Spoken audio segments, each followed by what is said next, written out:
You're listening to Three Kitchens podcast, hosted by Erin Walker and Heather Dyer. We're on a mission to inspire other home cooks just like us to be brave and try something new. Let's learn to cook better and eat great food.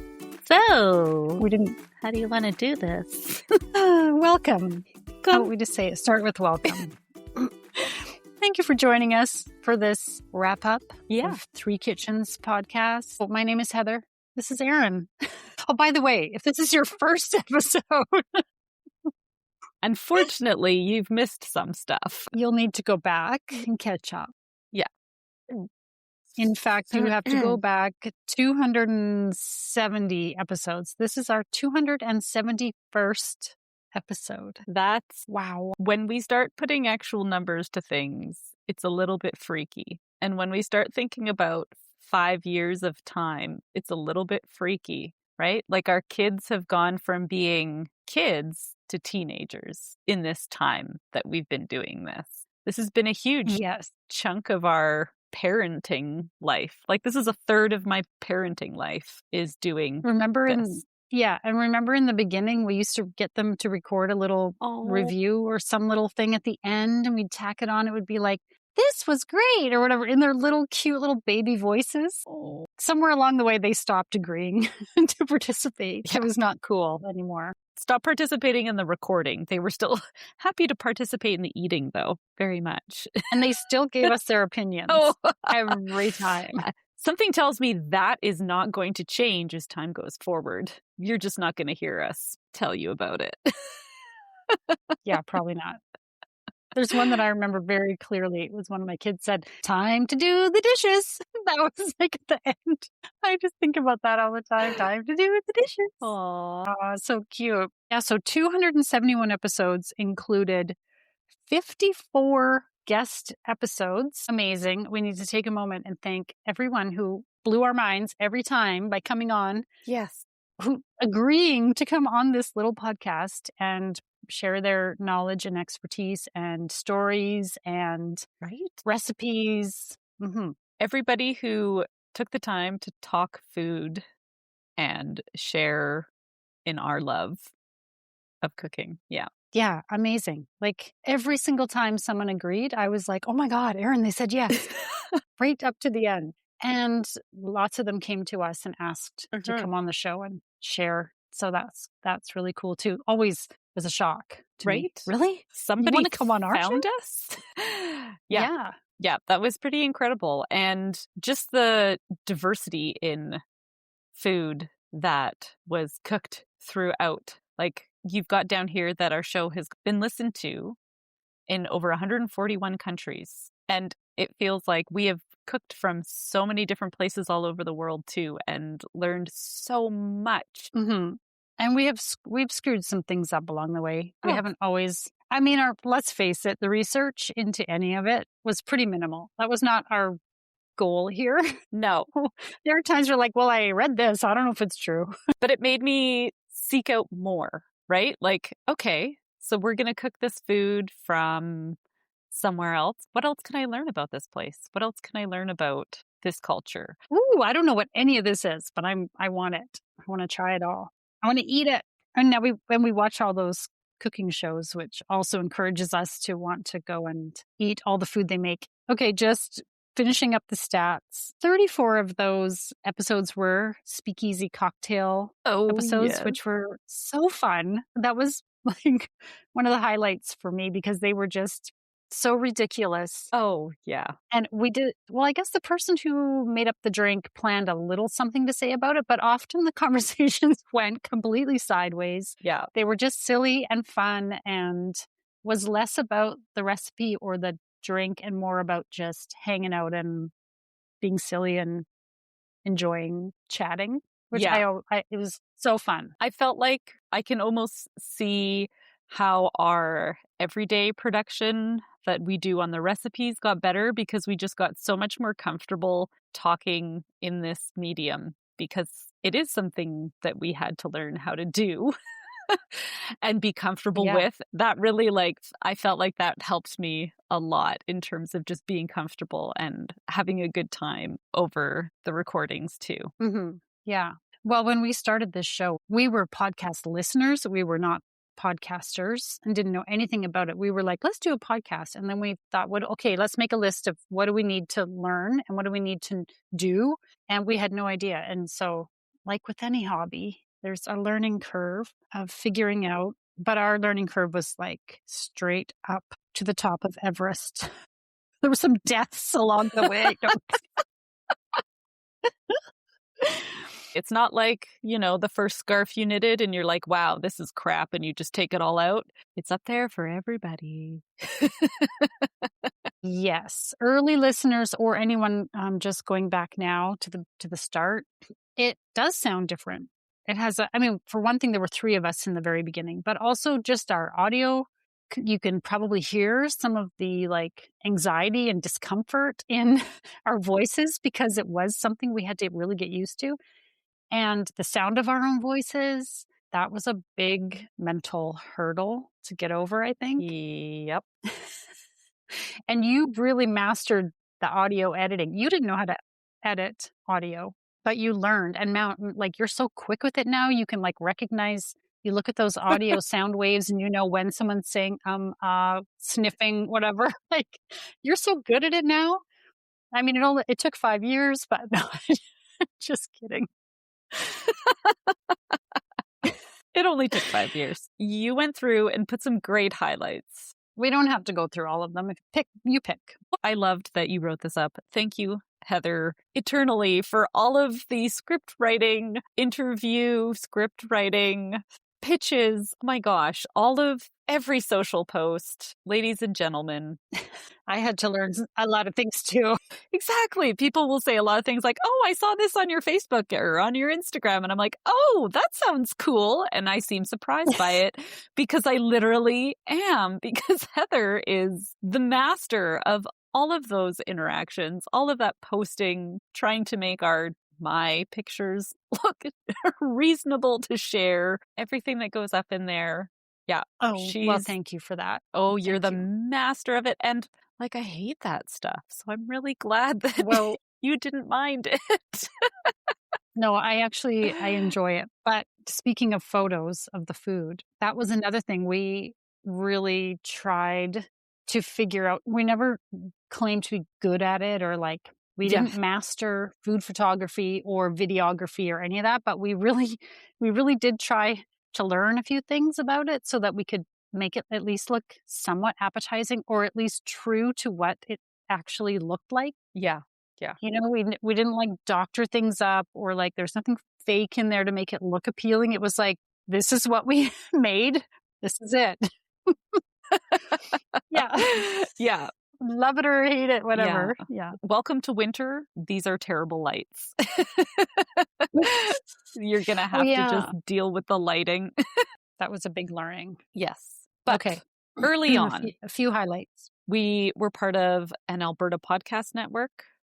It was short, but it was a great motivator at the beginning and really helped us feel, I think it made me feel like we were more legitimate because we weren't just these crazy ladies doing our own thing, even though we were, but somebody else was like, yay, go for it. And, that was great. And it introduced us to other people that we were able to collaborate with and meet and learn a lot from. So that was a really great, that was a good start. Yeah, it was. It's tough. It's a tough go. It really is for most podcasts you probably listen to, unless you just love all the celebrity ones. It's really unpaid, support. It costs us money and we do it all ourselves. So, that was really awesome right at the beginning. Mm-hmm. Mm-hmm. We had the experience of recording on site at the Calgary International Film Festival. We did our one and only movie review of Three Kitchens podcast. It was a documentary about Julia Child. I think it was just called Julia. Yes. We walked in there. I think Sarah was hoping for a red carpet. She was like, yeah, here we go into the film festival. We sat in a little recording studio with a sound engineer helper who made us sound good. And it was COVID time. So you were at home on your screen. So you were on Zoom and Sarah and I were in the studio with masks. Like it was a whole other time and place. I'm still really impressed that we got all those working pieces to come together. They made that happen. And that was really cool that we were able to do that. And one of the longest standing supporters of our podcast was Women Who Podcast magazine. We were featured in that magazine and we made so many fantastic connections with other women in podcasting. And I feel like we made a whole new group of friends. Like, can we still show up to like the occasional meeting? Will you still take us? They're not going to kick us out. I hope not. No. They better not. Because we're not just Women Who Podcast. Well, we're not going to stop being Women Who Podcast. We just don't have this podcast. Exactly. Awesome connections and lots of fun. Great other women with grassroots podcasts that are doing this for the joy of it. Mm-hmm.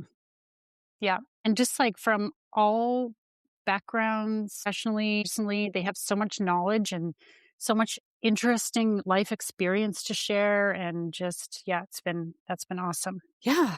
Okay. In 2024, yes. Three Kitchens was nominated for 2 Canadian Podcast Awards, that was fun because those nominations come from fellow Canadian podcasters. It's always a nice honor to be selected and vote. And we didn't win, but it was really nice to be recognized even that much. It's always a surprise that like, what? And these are people who know they're also podcasting. So they are probably the judgiest, and not in a negative way. I don't mean negative. They're like discerning listeners because they can pick out the audio weird They've things. sat and listened to audio for eons and eons. Yeah. Editing and putting together their own show. So yeah, it comes as quite a wow. Yeah. So it's really nice. And then in last season, in 2025, we became part of even a bigger group of podcasters through Podcastathon, which was a global movement of podcasts that use their platform to highlight charities around the world. And again, it just opened up more opportunities to meet more people from all over the world, which was incredible to sit down and meet. Yeah, because everybody was there because they wanted to help uplift charitable work. Yeah. How many times have we quoted someone who said, if you're not making friends on social media, you're doing it wrong? It has been probably the number one best part of being on those platforms as a podcaster. It's not necessarily getting the show out and promoting the show. It's connecting with people, listeners as well, but like with other podcasters. Amazing. Hey listener, have you visited our website? You'll find our entire catalog of episodes, including the Speakeasy Cocktail series and almost all of our recipes. It's easy to find. Just type in www.threekitchenspodcast.com or check the show notes for a link. Now, let's get back to the show. Well then, Heather. Yes. I think that's a good segue into our formal... Is it? The formal questions meeting that I have for you regarding this podcast. Can I just set this up? So, Erin, when we were deciding to do this wrap-up episode, I'm like, okay, so I'll collect the stats and do that kind of, and Erin's like, I think we're going to do an exit interview. I had been like sweating about this. Like, what do I ask? What do I answer? What is she going to ask me? I have no idea. Will we talk again after this? No.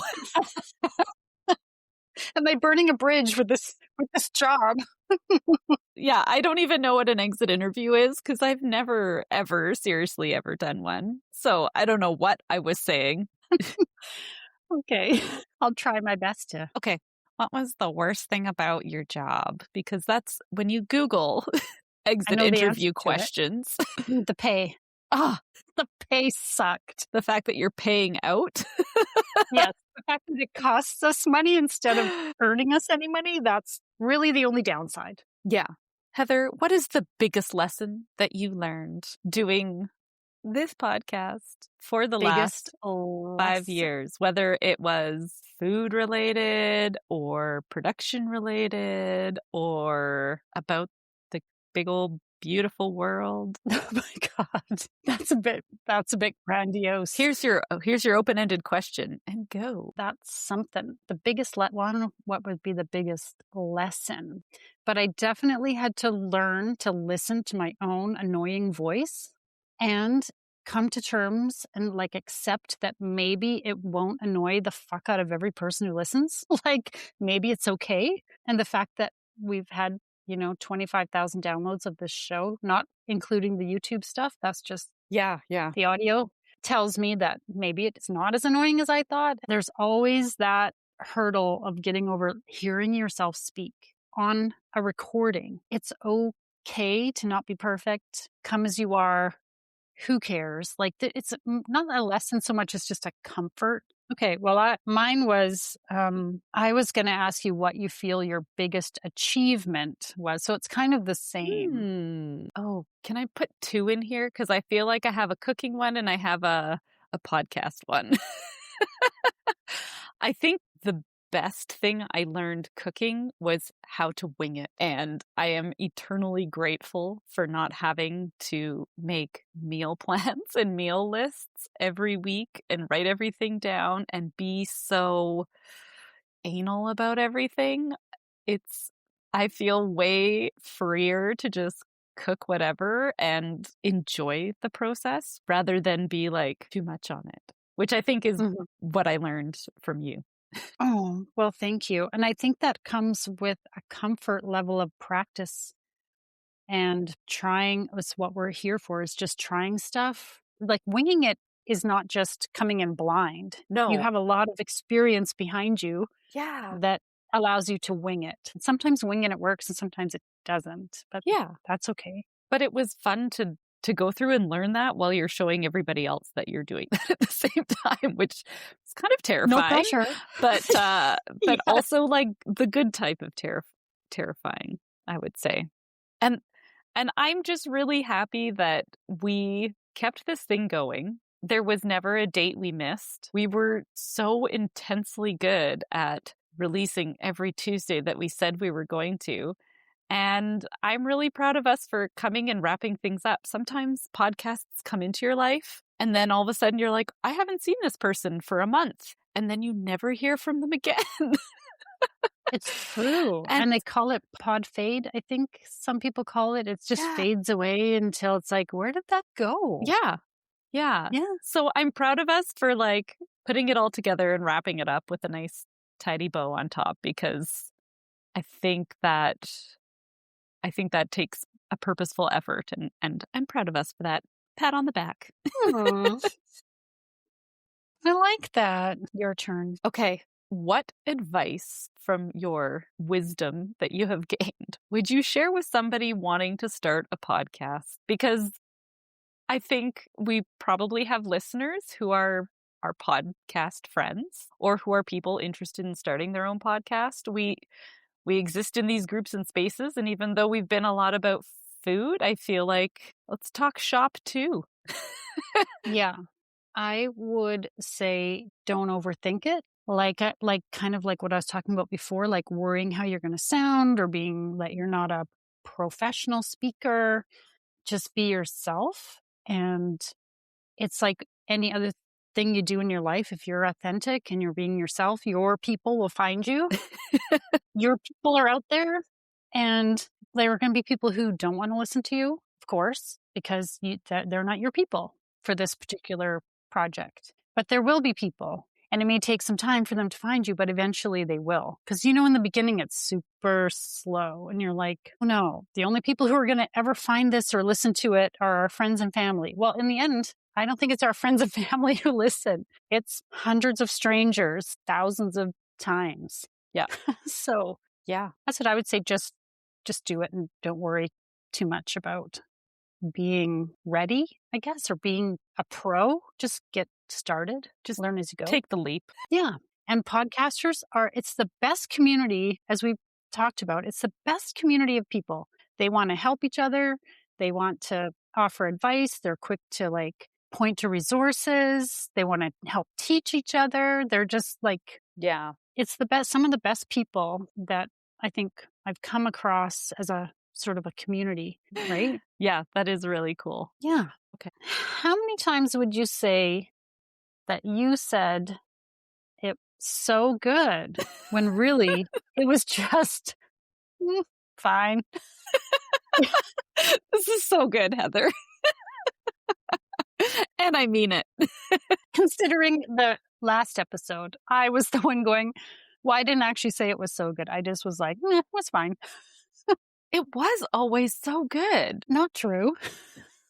There were I know many, that's not true. there were very few times that I was like, oh, I'm disappointed by this. I was always more disappointed by more of what I made than what anyone else ever brought to me. I feel like the ones that were disappointed, well, I mean, there were some that just didn't turn out great. And usually I felt like it was mine, just like you, bigger it was yours. That's weird. But okay, I have an example of one that you made that I don't think any of us were all that crazy about.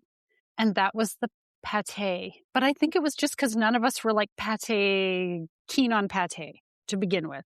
But what was so great about it, it wasn't that the end product was so delicious. It was the effort and like the fact that you went completely out of your comfort zone and made this thing that you weren't all that like, oh, I can't wait to make this because I love pate. You were like, I'm going to try it anyways. Like, I think that's what was so good about. I don't think I like said that it was so good. I mean, I'd have to go back and listen, but I don't think I would have been like, this pate is so good. I'm pretty sure I don't remember. I need to go back and listen. What did we say about it? We're probably like, I don't know. Yes, if you like pate, I'm sure this is really, but I made a baguette. Let's talk about the bread. But the effort was there. Yeah, like I mean, when it was a failure, I don't think it wasn't like, wow, Heather, this artichoke, make it for me every day. That was terrible. We were like, where was the artichoke? Who the fuck likes artichokes? This is terrible. Let's blame it on the produce because I don't know what the fuck that was. I do, in fact, think that was the fault of the produce in that case, but I have made some other things that didn't turn out great, and that was on me. I don't think there was ever a time that I was like, man, how am I going to say that this was good? Or how am I going to get my way through this? It was always like, You're very diplomatic, though. It takes a lot to piss me off, I guess. Yeah, but you have a way, like you taught me when our kids were littler. It was before the podcast, and you were like, yeah, I told my kids, like, if you don't say you don't like something, just say it's not my favorite. And so I think that's how, that just shows like how you're so diplomatic about, instead of saying, oh, yuck, I'm like, I don't like whatever. I don't like baked beans. You're just like, this flavor's not my favorite. Not favorite. It's a nicer way of saying not so good. The thing is like my flavor preferences have changed over time. And I think that's what makes me maybe seem more diplomatic, is like, I might not love this right now, but maybe I'll like it later. Like with those currants that I put, like those have such a strange flavor, but I honestly kind of seek it out now, Heather. Like I can't wait. Yeah. Because you were like, I don't even like this bush anymore. So you ejected it from your yard and it lives in mine now. And I'm like, I can't wait to get currants off it and make those buns again so I can have that weird, I don't know if I like it flavor again. Like seriously, don't know if I like it, but I can't stop eating it. Yeah, exactly. Like I look forward to it. I think I like this. My body's telling me I want to try this again. So I don't even trust my own response maybe to things that we try, because I'm like,